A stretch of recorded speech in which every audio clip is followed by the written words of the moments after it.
বটদুৱা থানাত সুৰাৰ উজান অবৈধভাৱে বিক্ৰী কৰা বৃহৎ পৰিমাণৰ সুৰাসহ চুলাই জব্দ কাইলৈ বটদুৱাত আগমন ঘটিব ৰাজ্যৰ মুখ্যমন্ত্ৰী ডক্টৰ হিমন্ত বিশ্ব শৰ্মা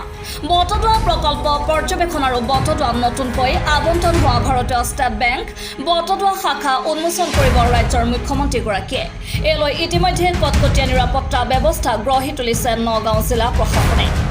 মুখ্যমন্ত্ৰী আগমনৰ প্ৰাক মুহূৰ্তত বটদুৱা আৰক্ষীয়ে জব্দ কৰে বৃহৎ পৰিমাণৰ অবৈধ সুৰাৰ লগতে চুলাই মদ বটদুৱা থানাৰ ভাৰপ্ৰাপ্ত বিষয়া তথা বটদুৱা আৰক্ষী চক্ৰ বিষয়া অসীম বৰাৰ নেতৃত্বত বটদুৱা থানাৰ অন্তৰ্গত ডুমডুমিয়াত এক অভিযান চলাই জব্দ কৰে এই সুৰাখিনি এই সংক্ৰান্তত সুৰা ক্ৰয় কৰিবলৈ অহা 8জনকৈ লোকক আটক কৰিবলৈ সক্ষম হয় যদিও এন্ধাৰৰ সুযোগ লৈ পলাই যাবলৈ সক্ষম হয় অবৈধ সুৰা ব্যৱসায়ী উল্লেখ্য যে গুৰুজনাৰ জন্মস্থানৰ কাষতেই এনেদৰে অবৈধভাৱে সুৰা বিক্ৰী হোৱা কাৰ্যই চাঞ্চল্যৰ সৃষ্টি কৰিছে মৰাবাৰীৰ পৰা ৰফিকুল ইছলামৰ ৰিপৰ্ট প্ৰাইম টাইম এনি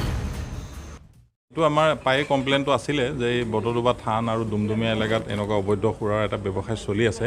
গতিকে আমি কণ্টিনিউৱাছলি ড্ৰাইভ চলাইছোঁ ড্ৰাগছ আৰু সুৰা এনেকুৱা এগেইনষ্টত আজি আমি ডুমডুমিয়া এলেকা বালিসত্ৰ ইত্যাদি এলেকাত আমি অপাৰেশ্যন চলালোঁ আৰু বুজন পৰিমাণে আমি পাই মানে বিলাতী সুৰা আৰু দেশীয় সুৰা আমি পাই জব্দ কৰিবলৈ সক্ষম হৈছোঁ আৰু তাৰ কাৰণে আমি এটা ইনিচিয়েটিভ লৈ আছোঁ ব্যৱস্থা কৰি আছোঁ তাতে কোনো বিপণী নাই তেওঁলোকে ক'ব পৰা বিপণীৰ পৰা আনি এইটো ষ্ট'ৰ কৰি পেলাই এনেকুৱা কৰি আছে